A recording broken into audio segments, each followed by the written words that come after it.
We left off, these words you should put on your hearts, and on your souls. And you should tie them as a sign on your arms. And frontlets between your eyes, meaning this is referring to the tefillin we wear on our heads.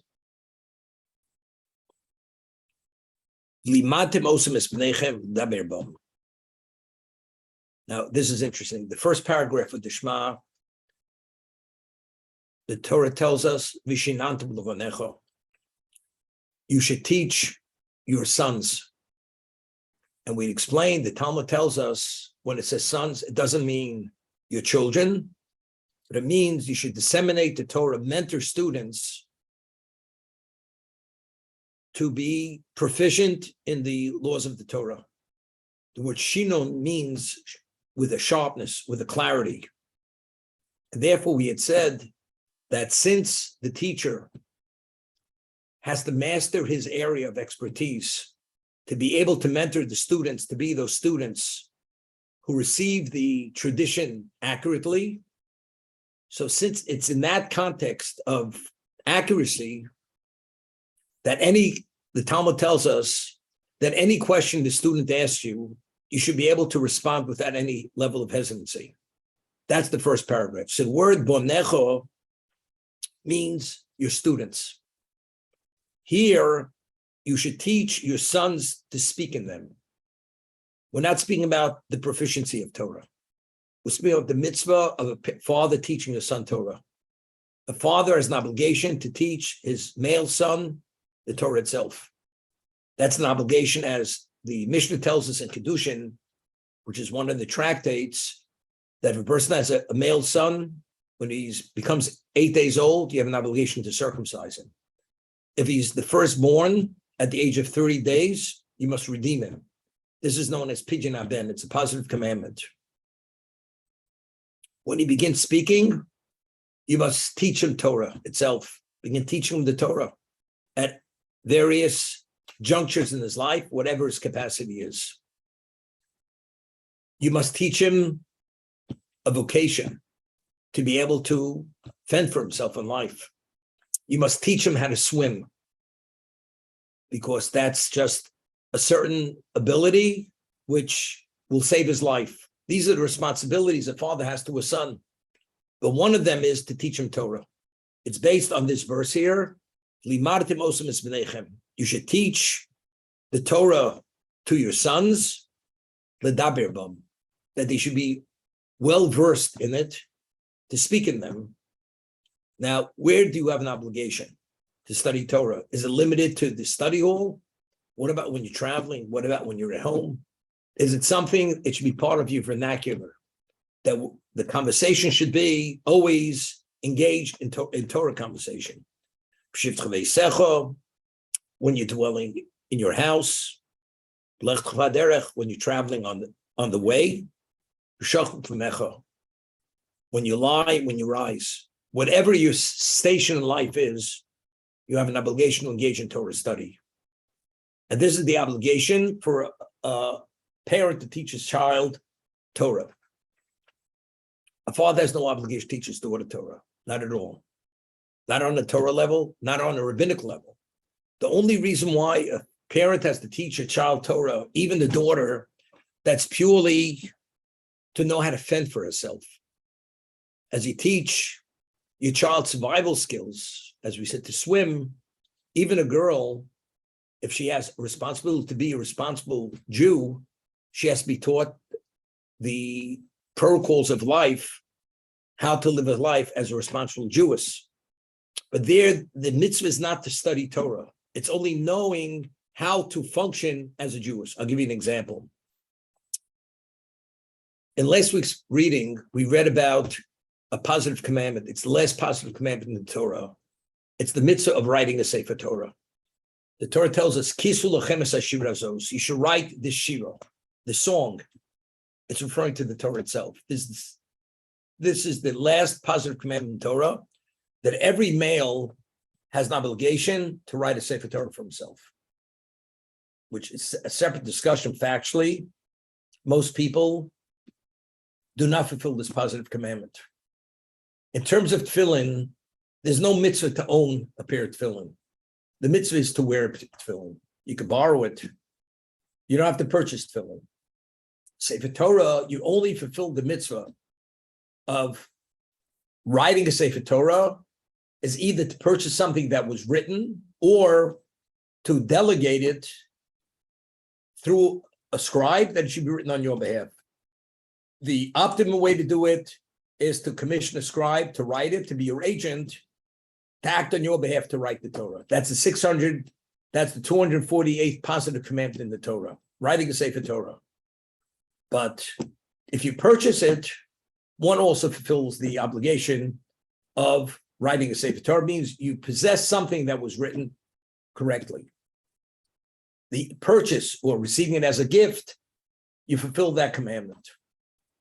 If one inherits a Sefer Torah, one does not fulfill this obligation. Of course, it's only due to your initiative, either acquisition through purchase or receiving it as a gift, or commissioning it, delegating it through a scribe to write it on your behalf. Now, there's a law that any mitzvah which is determined by time, it's referred to as time-oriented positive commandments, women have no obligation to fulfill. For instance, a woman has no obligation to say the Shema. Why does a woman not have an obligation to say the Shema? Because the Torah says the obligation of the Shema is determined by time, in the morning, in the evening. When people are rising, people are sleeping. So since that positive commandment is dictated by time, women are absolved. But if it's a positive commandment which is not determined by time, women are obligated as men are obligated. And yet the mitzvah to write a Sefer Torah, a woman is absolved. And writing a Sefer Torah, it's not limited to time. You have an obligation to write a Sefer Torah. It's not any which day of the week. You're obligated to write it. So the question now is, why is a woman absolved from writing a Sefer Torah if it's a positive commandment which is not determined by time? And Maimonides, in his work, where he enumerates and delineates the positive and negative commandments, he explains the reason why a woman is not obligated to write a Sefer Torah, because the basis for the obligation is that a male who has an obligation to study Torah, he should have a text to study the Torah from that text. And the text has to be a Sefer Torah. So the Torah says, it's the last positive commandment is you should have this Torah scroll to be your text from which you study the Torah. And since a woman has no obligation to study the Torah, therefore she has no obligation to write a Sefer Torah, to delegate it, or even to purchase it. This is why a woman is absolved from writing a Torah. Writing a Sefer Torah, she has no obligation for that reason. But yet, a woman has to study Torah, because if she doesn't study the laws of the Torah, how does she live as a responsible Jew? How does she know what dietary laws are, what the laws of Shabbos are, or the laws of what you're permitted to, what you're not permitted to do, negative commandments? She must study the laws. But the question is, when she studies the laws, is the mitzvah to study the law, or it's only to study the law to know exactly how to fend for yourself? I'll give you an example. We're approaching the festival of Sukkot. Sukkot, there's an obligation besides sitting in the sukkah, which has to meet certain halacha criteria. You must take 4 species: the palm branch, the esrog, which is the citron, the myrtle, and the willow. You take these 4 species, positive commandment. Well, what is the commandment? To take the 4 species, own them, and wave them on the first day of Sukkot. What about the purchasing of the 4 species? Is that a mitzvah? That's not a mitzvah, but it's a prerequisite to be able to fill the mitzvah. That's to enable you to fill the mitzvah, you must purchase it. But the actual purchasing is not the commandment, because if, let's say, you would find an ownerless 4 species and you would acquire it, you're able to fulfill it. So the mitzvah is not to purchase it, to acquire it. The mitzvah is to take 4 species that you own and wave it in a specific manner. That's the mitzvah. That's called facilitating the mitzvah. That's the introduction to the mitzvah. A woman studying, there's no mitzvah to study for the sake of studying. That's only to create the setting to facilitate the knowledge that you should know how to live as a responsible Jewess. What is kosher, what is not kosher? What day are you permitted, what day you're not permitted? Is it the festival or is it the Shabbos? But there's no mitzvah to study the law for the sake of studying the law. That's just a prerequisite to facilitate how to live as a responsible Jew. On the other hand, a man, his obligation is not only studying to know how to live and behave as a Jew, but there's a separate commandment that even if you're fully proficient in all its laws, there's still a mitzvah to study. Even if it's committed to memory and you're fully proficient, there's a mitzvah to study and delve because it's unlimited. The breadth and depth of Torah is unlimited, and there's always what to cull from the Torah itself. A woman doesn't have that obligation. There's a separate mitzvah to study Torah. A woman doesn't have that obligation. The text of the Torah, why you must write that text, which is the 248th pasuk of commandment Torah, is to have that text to study, where the mitzvah is to study it. Not study as a prerequisite to know, but rather there's a mitzvah itself in its own right to study for the sake of studying. That's the obligation on a male. On a woman doesn't have that obligation. What is it based upon? Of course, the Torah tells us, you must teach the Torah. The father must teach the Torah to his sons. And what's the inference? To your sons and not to your daughters. You have no obligation to teach your daughter Torah because your daughter has no obligation to study the Torah. But on the other hand, the male has an obligation to study the Torah. So until he becomes an adult, the father is responsible to impart that knowledge to the child, to the male child when he's at various stages in life, based on his capacity to communicate to him the various levels of knowledge, whatever his capacity is at that particular moment.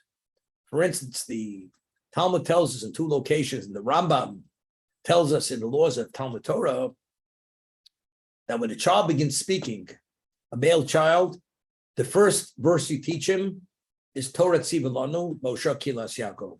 It's a verse in the Torah. Torah Tzivilanu, the Torah was commanded to us. It is the heritage of the congregation of Jacob. That's the first verse you teach the child. The second verse you teach the child, when he begins speaking, is Shema Yisrael Hashem Elokeinu Hashem Echad, which is the first verse of the Shema, accepting the dominion of God upon oneself. Those are the first 2 verses you teach a child when he begins speaking, although the child has no understanding of what those words mean and the significance of the words does make a difference. Factually, the power of speech, it's launched, which is part of the brain function, the development of the Jew. And speech, we said, emanates from the soul. It should be first expressed in these 2 contexts. Torah Tzivilanu Moshe, Moshe Kilas Yaakov. The second verse, Shema Yisrael, Hashem Elokeinu Hashem Echad. Those are the 2 first verses we teach our children, our male children. That is the mitzvah, commandment of teaching, imparting Torah to your child. Now, not only is a father obligated to teach his child, we said a person who has Torah knowledge, you must impart that Torah knowledge even to a fellow's child. And that's the first paragraph of the Shema. You must impart that Torah in the most proficient, exacting, professional way, in the most cogent way, to a fellow Jewish child. That's the mitzvah of imparting Torah, even to somebody who's not your child. The second paragraph is a father to a child. That's the difference. Now, a father, if he's not able to teach his child Torah, what must he do? You must hire a teacher because it's your obligation, because you must teach your child Torah. So if you don't have the time or you're not capable, you must hire an agent or find someone to assume that responsibility. So when that third party teaches your child Torah, it's the equivalent of an agent. So you fulfill your responsibility through the laws of agency. A person who's a Torah scholar or has knowledge, where his obligation, if you're able to impart the knowledge yourself, you must impart that knowledge. What happens if you have no time?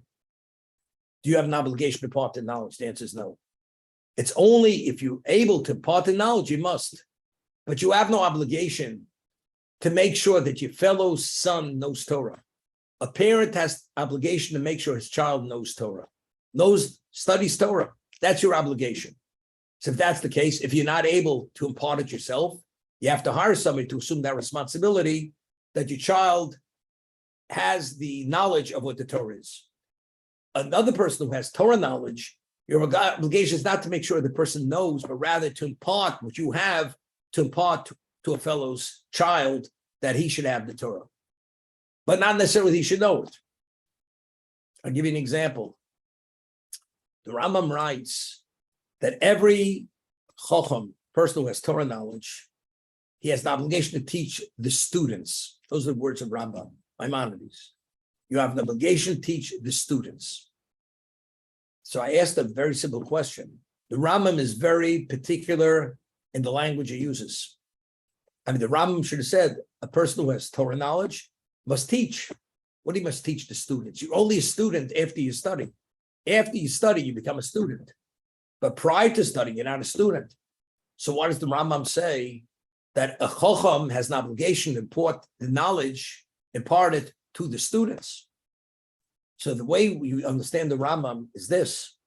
Let's you have a child or a person, he's not interested in studying, not interested. You have no obligation to teach that person Torah. Why? It's only if he's willing to be a student, to be receptive to your teachings, then you have an obligation to impart Torah to that person. But if the man says, I have no interest, or the child is unruly, and the child, you can't get his attention, the person has no obligation to impart Torah and knowledge to that person. Because your obligation is to teach the students, as it says, Levonecha. You must teach Talmidecha. A parent to a child, you must impart the knowledge to your child. It's a child, whether he is interested or not interested. So whatever it takes to incentivize the child to have an interest, that's the obligation of a parent to a child. So it's a different level of responsibility. A parent to a child is, you must make sure your child has Torah knowledge. And since he's a child, regardless of his interest or not, you must create a setting where the child will be interested in absorbing and being attentive to what you have to teach. A third party, for other person's child, only if he's agreeable to be receptive to your teachings, being the student, only then I have to. He has no interest, that's not my responsibility. There's nothing wrong with trying to convince him and influence him. But as a person imparting Torah knowledge, you have no obligation to impart knowledge to that kind of person. So now it's interesting. We had read 2 weeks ago in the Torah reading, there was a covenant which God made with us before we went into Israel. It was the covenant known as Arevus. All Jews are responsible for one another. Each one of us are responsible to make sure and guarantee that our fellow Jews fulfill their obligations, whatever they may be. And therefore, I could read the Megillah on behalf of another Jew, because I could blow the shofar on behalf of another Jew. Because if I don't blow the shofar, he would not fulfill his obligation. Me being responsible that the third party fulfills the obligation, that is my responsibility. I could assume responsibility to actually actualize that mitzvah on his behalf if he hears the blowing. Because the mitzvah is to hear the sound of the shofar. A person's not able to circumcise his own child. I could be his agent. If he appoints me to his agent, I could circumcise the child on his behalf. Most people are not adept in circumcision. We hire the moel, the one who's qualified, the professional, to do the circumcision. But when he does the circumcision, the mitzvah accrues to the father who appoints that moel to do the circumcision on his behalf. Because that's your obligation. The child must be circumcised.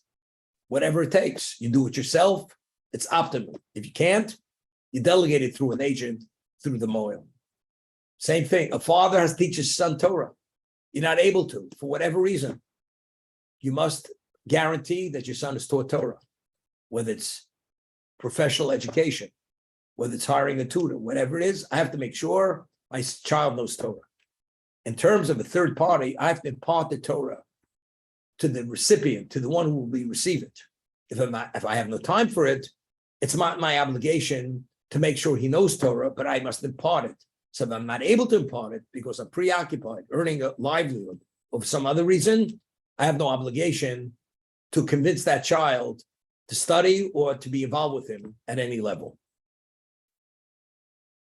But that's this positive commandment, and this is the source that a father has an obligation to teach his child Torah, but it says b'nechem, male and not female.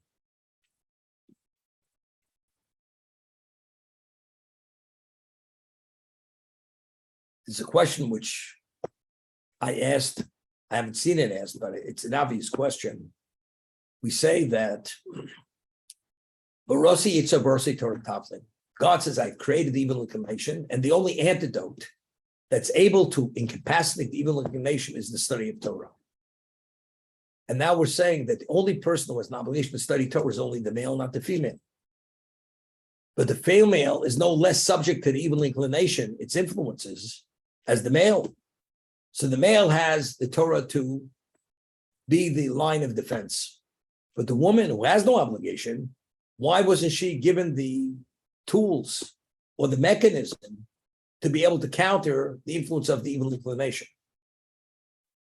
Seemingly, it's a problem. Now, a male becomes subject to obligation at the age of 13. A girl becomes an adult at the age of 12. I mean, if the age is 13, why do we differentiate between a male and a female? A female becomes an adult and assumes responsibility as part of the Jewish people, has all liability a year earlier than the male. Why? So the Talmud tells us that initially God created Adam. And then God says, it is not good for man to be all by himself. I will create for him Ezer Kenegdo, a helpmate opposite him to assist him in his pursuit of perfection, to address his objective in existence. So what does the Torah tells us? That he brought a trance-like sleep upon Adam, and he took this an appendage of Adam, and the Torah tells us, Vayiven es hatzela, and he built the side. He took that appendage and built it into a woman, which is the counterpart of the male. Now, in Hebrew, the word bina, we say in the first blessing of the Amidah of supplication, bina is insight, fully grasping and understanding the subject matter to be able to extrapolate, to apply it elsewhere. That's bina. The Torah uses the term, when God created Eve, Chava, it says, Vayiven es hatzela. He built the side, the appendage. So the Talmud tells us, Bina yisera nitalisha. A woman has an extra sensory perception, which is not just cerebral. She has a sense which a male does not have. This is endowed to a woman, which is not endowed to a man. So because she has this extra sense of truth, just by sensing it, therefore she enters into adulthood a year earlier than a male for that reason. A man does not have that. It's all cerebral. So he's only at that point of understanding to be mature enough to be responsible. It takes a year later, at the age of 13. Because of this extrasensory perception that she has, because she has to be the helpmate, she has to be able to sense things to be the to assist the male in his pursuit of perfection. Therefore, she doesn't need the Torah, the study of the Torah, to be the counterbalance, to be the antidote for the evil inclination. The man who doesn't have that sense, how he achieves that sense, that's only through the study of Torah. Because the male is the primary figure in existence. The female was created only to assist him in his objective of perfection. But the main burden, responsibility lies on the male. She's there only in terms of being accredited, she's a full partner with the man. But in terms of the responsibility of achievement is on the male. As a result of that, he has the Torah. That's the mechanism which gives him the level of clarity, and that's the antidote for the negative commandment, for the negative inclination.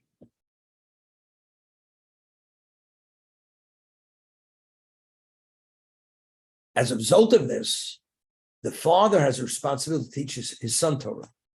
Because this Torah, the son is what is the future.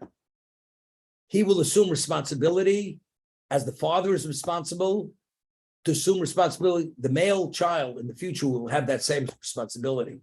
Therefore, when the child first begins speaking, when he's not able to study on his own, the father immediately must impart with him the various tools to address the objective of his child's life, which is his spirituality, which only can be achieved through the study of Torah, which is the antidote to the evil inclination.